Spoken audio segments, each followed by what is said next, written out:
नमस्कार। आज की कहानी है सुहाग की साड़ी। गुलामी काल में स्वदेशी का अलख जगाती हुई यह रचना आज भी प्रासंगिक है और मेक इन इंडिया को प्रोत्साहित करती है। तो चलिए सुनते हैं। यह कहना भूल है कि दाम्पत्य सुख के लिए स्त्री पुरुष के स्वभाव में मेल होना आवश्यक है। श्रीमती गौरा और श्रीमान कुंवर रतन सिंह में कोई बात न मिलती थी। गौरा उदार थी, रतन सिंह कौड़ी कौड़ी को दांतों से पकड़ते थे। वह हंसमुख थी, रतन सिंह चिंताशील थे। वह कुल मर्यादा पर जान देती थी, रतन सिंह इसे आडंबर समझते थे। उनके सामाजिक व्यवहार और विचार में भी घोर अंतर था। यहाँ उदारता की बाजी रतन सिंह के हाथ थी। गौरा को सहभोज से आपत्ति थी, विधवा विवाह से घृणा और अछूतों के प्रश्न से विरोध। रतन सिंह इन सभी व्यवस्थाओं के अनुमोदक थे। राजनीतिक विषयों में यह विभिन्नता और भी जटिल थी। गौरा वर्तमान स्थिति को अटल, अमर, अपरिहार्य समझती थी। इसलिए वह नरम गरम कांग्रेस, स्वराज्य, होम रूल सभी से विरक्त थी। कहती, ये मुट्ठी भर पढ़े लिखे आदमी क्या बना लेंगे, चने कहीं भाड़ फोड़ सकते हैं। रतन सिंह पक्के आशावादी थे। राजनीतिक सभा की पहली पंक्तियों में बैठने वाले, कर्म क्षेत्र में सबसे पहले कदम उठाने वाले, स्वदेश व्रतधारी और बहिष्कार के पूरे अनुयायी। इतनी विषमताओं पर भी उनका दाम्पत्य जीवन सुखमय था। कभी कभी उनमें मतभेद अवश्य हो जाता था, पर वे समीर के वे झोंके थे जो स्थिर जल को हल्की हल्की लहरों से आभूषित कर देते हैं। वे प्रचंड झोंके नहीं जिनसे सागर विप्लव क्षेत्र बन जाता है। थोड़ी सी सदिच्छा सारी विषमताओं और मतभेदों का प्रतिकार कर देती थी। विदेशी कपड़ों की होलियां जलाई जा रही थीं। स्वयं सेवकों के जत्थे भिखारियों की भांति द्वारों पर खड़े हो होकर विलायती कपड़ों की भिक्षा मांगते थे और कदाचित ऐसा कोई द्वार था जहां उन्हें निराश होना पड़ता हो। खद्दर और गाढ़े के दिन फिर गए थे। नयन दुख, नयन सुख, मलमल और तंजेब तनबेद हो गए थे। रतन सिंह ने आकर गौरा से कहा, लाओ अब सब विदेशी कपड़े संदूक से निकाल दो, दे दूं। गौरा, अरे तो इसी घड़ी कोई सायत निकली जाती है, फिर कभी दे देना। रतन, वाह, लोग द्वार पर खड़े कोलाहल मचा रहे हैं और तुम कहती हो फिर कभी दे देना। गौरा, तो यह कुंजी लो, निकाल कर दे दो, मगर यह सब है लड़कों का खेल। घर फूंकने से स्वराज्य न कभी मिला है और न मिलेगा। रतन, मैंने कल ही तो इस विषय पर तुमसे घंटों सिरपच्ची की थी। उस समय तुम मुझसे सहमत हो गई थी, आज तुम फिर वही शंकाएं करने लगी। गौरा, मैं तुम्हारे अप्रसन्न हो जाने के डर से चुप हो गई थी।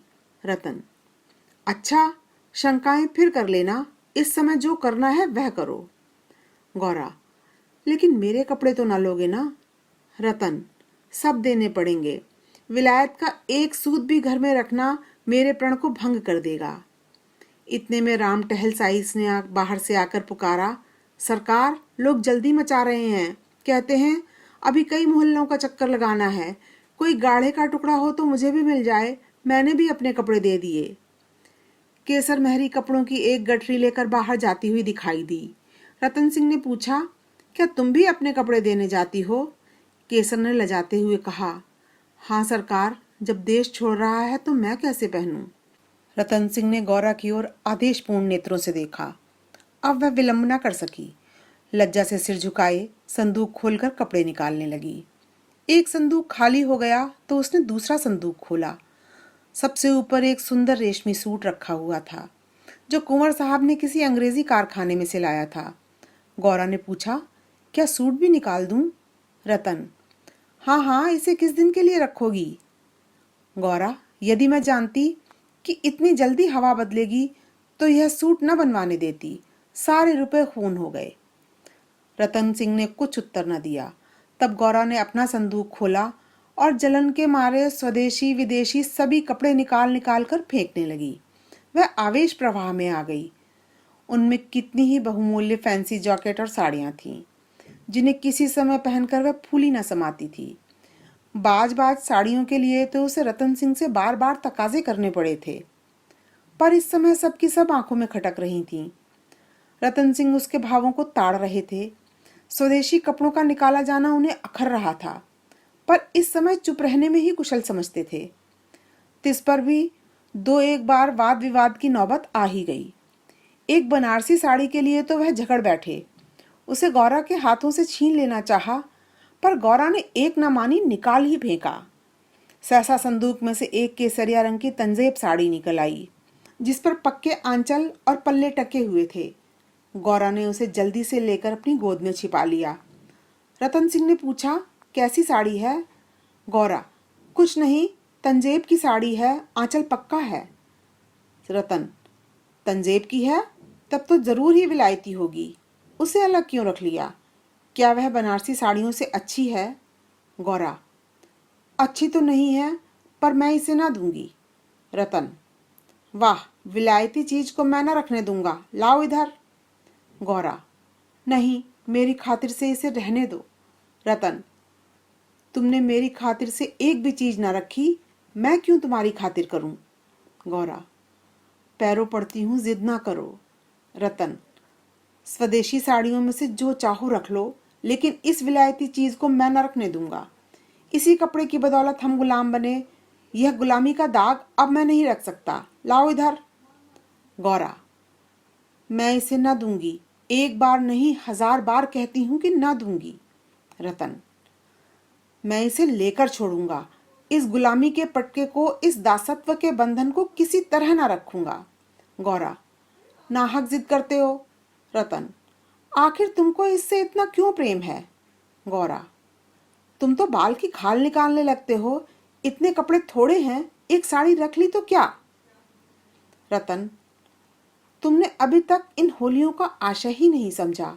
गौरा, खूब समझती हूँ, सब ढोंग है, 4 दिन में जोश ठंडा पड़ जाएगा। रतन, तुम केवल इतना बतला दो कि यह साड़ी तुम्हें क्यों इतनी प्यारी है, तो शायद मैं मान जाऊं।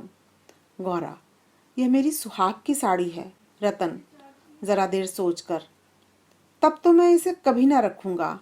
मैं विदेशी वस्त्र को यह शुभ स्थान दे ही नहीं सकता। इस पवित्र संस्कार का यह अपवित्र स्मृति चिन्ह मैं घर में नहीं रख सकता। मैं इसे सबसे पहले होली की भेंट करूंगा। लोग कितने हतबुद्धि हो गए थे कि ऐसे शुभ कार्यों में भी विदेशी वस्तुओं का व्यवहार करने में संकोच न करते थे। मैं इसे अवश्य होली में दूंगा। गौरा, कैसा असगुन मुंह से निकालते हो? रतन, ऐसी सुहाग की साड़ी का घर में रखना ही अशकुन, अमंगल, अनिष्ट और अनर्थ है। गौरा, यूं चाहे जबरदस्ती छीन ले जाओ, पर खुशी से तो मैं ना दूंगी। रतन, तो फिर मैं जबरदस्ती ही करूंगा, मजबूरी है। यह कहकर वह लपके कि गौरा के हाथों से साड़ी छीन लूं। गौरा ने उसे मजबूती से पकड़ लिया और रतन की ओर कातर नेत्रों से देखकर कहा, तुम्हें मेरे सर की कसम। केसर मेहरी बोली, बहू जी की इच्छा है तो रहने दीजिए। रतन सिंह के बढ़े हुए हाथ रुक गए, मुख मलिन हो गया। उदास होकर बोले, मुझे अपना व्रत तोड़ना पड़ेगा, प्रतिज्ञा पर झूठे हस्ताक्षर करने पड़ेंगे। खैर, यही सही। शाम हो गई थी। द्वार पर स्वयंसेवक गण शोर मचा रहे थे। कुंवर साहब, जल्दी आइए, श्रीमती जी से भी कह दीजिए हमारी प्रार्थना स्वीकार करें, बहुत देर हो रही है। उधर रतन सिंह असमंजस में पड़े हुए थे कि प्रतिज्ञा पत्र पर कैसे हस्ताक्षर करूं। विदेशी वस्त्र घर में रखकर स्वदेशी व्रत का पालन क्यों कर होगा। आगे कदम बढ़ा चुका हूं, पीछे नहीं हट सकता। लेकिन प्रतिज्ञा का अक्षरक्ष पालन करना अभीष्ट भी तो नहीं, केवल उसके आशय पर लक्ष्य रहना चाहिए। इस विचार से मुझे प्रतिज्ञा पत्र पर हस्ताक्षर करने का पूरा अधिकार है। त्रियाहट के सामने किसी की भी नहीं चलती। यूं चाहूं तो एक ताने में काम निकल सकता है, पर उसे बहुत दुख होगा। बड़ी भावुक है, उसके भावों का आदर करना मेरा कर्तव्य है। गौरा भी चिंता में डूबी हुई थी। सुहाग की साड़ी सुहाग का चिन्ह है, उसे आग, ओहो, कितने अर्शगुन की बात है। ये कभी कभी बालकों की भांति जिद करने लगते हैं, अपनी धुन में किसी की सुनते नहीं। बिगड़ते हैं तो मानो मुंह ही सीधा नहीं होता। लेकिन वे बेचारे भी तो अपने सिद्धांतों से मजबूर हैं। झूठ से उन्हें घृणा है। प्रतिज्ञा पत्र पर झूठी स्वीकृति लिखनी पड़ेगी। उनकी आत्मा को बड़ा दुख होगा। घोर धर्म संकट में पड़े होंगे। यह भी तो नहीं हो सकता कि सारे शहर में स्वदेशानुरागियों के सिरमौर बनकर उस प्रतिज्ञा पत्र पर हस्ताक्षर करने से आनाकानी करें। कहीं मुंह दिखाने को जगह न रहेगी। लोग समझेंगे बना हुआ है, पर शकुन की चीज कैसे दूं? इतने में उसने राम टहल साइस को सिर पर कपड़ों का गट्ठर लिए बाहर जाते देखा।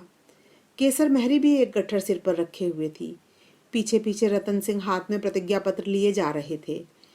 उनके चेहरे पर ग्लानि की झलक थी, जैसे कोई सच्चा आदमी झूठी गवाही देने जा रहा हो। गौरा को देखकर उन्होंने आंखें फेर लीं और चाहा कि उसकी निगाह बचाकर निकल जाऊं। गौरा को ऐसा जान पड़ा कि उनकी आंखें डबडबाई हुई हैं। वह राह रोककर बोली, जरा सुनते जाओ।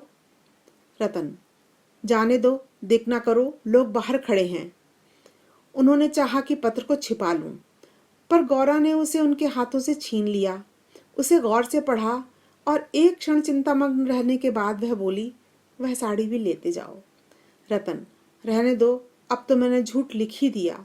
गौरा, मैं क्या जानती थी कि तुम ऐसी कड़ी प्रतिज्ञा कर रहे हो। रतन, यह तो मैं तुमसे पहले कह चुका था।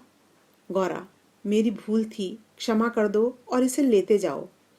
रतन, जब तुम इसे देना अशकुन समझती हो तो रहने दो। तुम्हारी खातिर थोड़ा सा झूठ बोलने में मुझे कोई आपत्ति नहीं है। गौरा, नहीं, लेते जाओ। अमंगल के भय से तुम्हारी आत्मा का हनन नहीं करना चाहती। यह कहकर उसने अपनी सुहाग की साड़ी उठाकर पति के हाथों में रख दी। रतन ने देखा, गौरा के चेहरे पर एक रंग आता है, एक रंग जाता है, जैसे कोई रोगी अंतरस्थ विषम वेदना को दबाने की चेष्टा कर रहा हो। उन्हें अपनी अहृदयता पर लाज आई। हाँ, केवल अपने सिद्धांत की रक्षा के लिए, अपनी आत्मा के सम्मान के लिए मैं इस देवी के भावों का वध कर रहा हूँ। यह अत्याचार है। साड़ी गौरा को देकर बोले, तुम इसे रख लो, मैं प्रतिज्ञा पत्र को फाड़े डालता हूँ। गौरा ने दृढ़ता से कहा, तुम न ले जाओगे तो मैं खुद जाकर दे आऊंगी। रतन सिंह विवश हो गए, साड़ी ली और बाहर चले आए। उसी दिन से गौरा के हृदय पर एक बोझ सा रहने लगा। वह दिल बहलाने के लिए नाना उपाय करती, जलसों में भाग लेती, सैर करने जाती, मनोरंजक पुस्तकें पढ़ती, यहाँ तक कि कई बार नियम के विरुद्ध थिएटरों में भी गई। किसी प्रकार अमंगल कल्पना को शांत करना चाहती थी, पर यह आशंका एक मेघमंडल की भांति उसके हृदय पर छाई रहती थी। जब एक पूरा महीना गुजर गया और उसकी मानसिक वेदना दिनों दिन बढ़ती ही गई, तो कुंवर साहब ने उसे कुछ दिनों के लिए अपने इलाके पर ले जाने का निश्चय किया।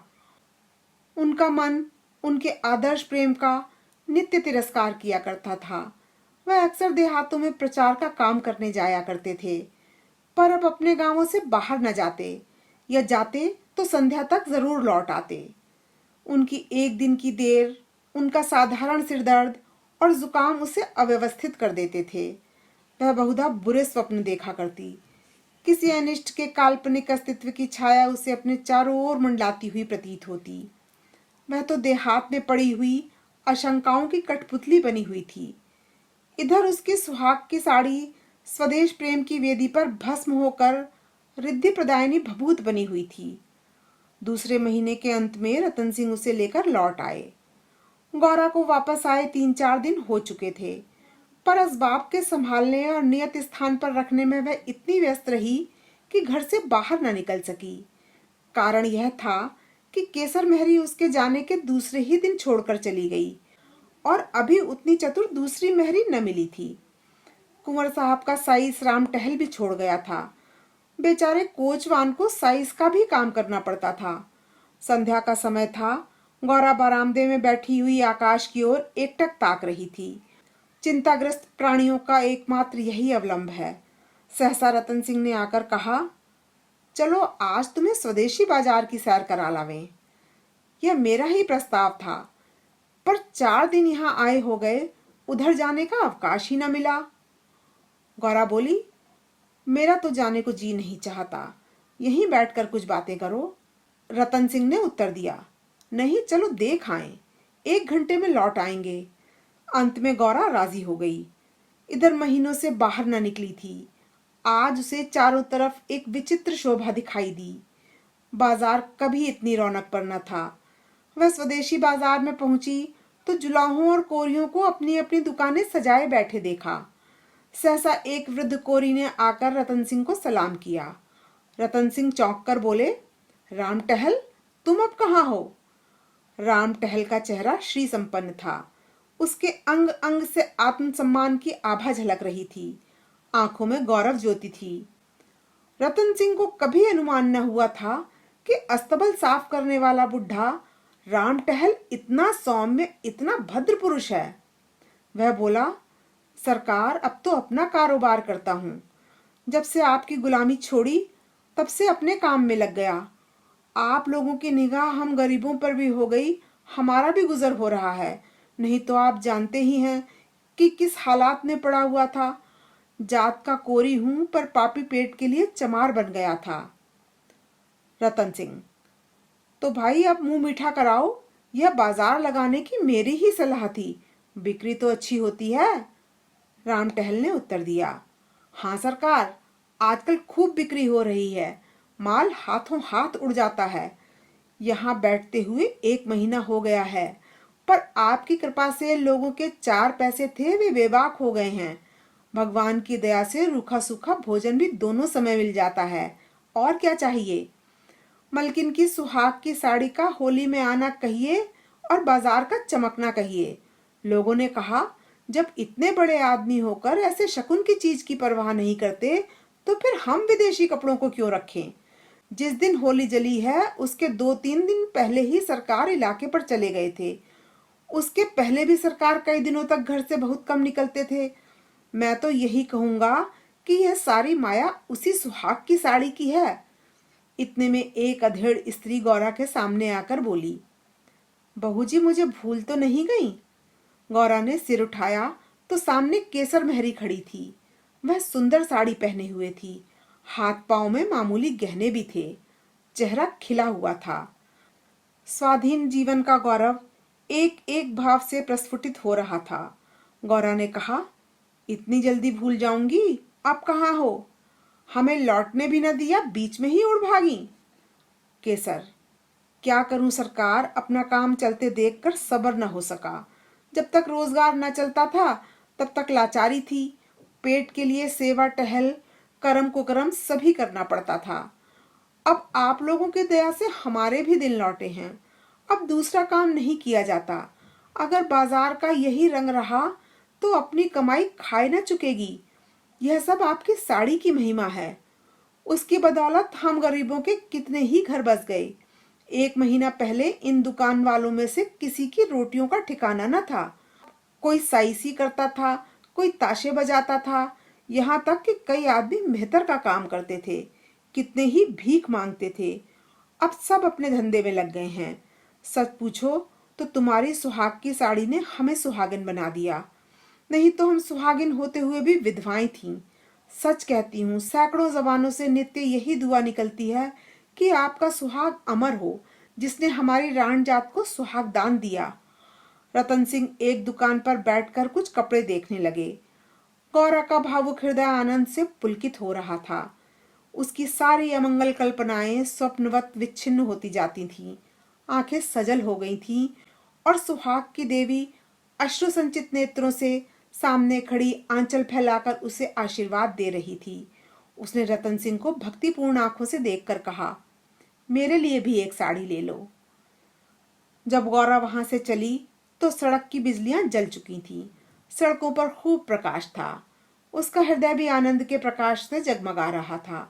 रतन सिंह ने पूछा, सीधे घर चलूं? गौरा, नहीं, छावनी की तरफ होते चलो। रतन सिंह बोले, बाजार खूब सजा हुआ था। यह जमीन लेकर एक स्थायी बाजार बनवा दो। स्वदेशी कपड़ों की दुकानें हों और किसी से किराया ना लिया जाए। गौरा बोली। रतन ने उत्तर दिया, खर्च बहुत पड़ेगा। मकान बेच दो, रुपए ही रुपए हो जाएंगे।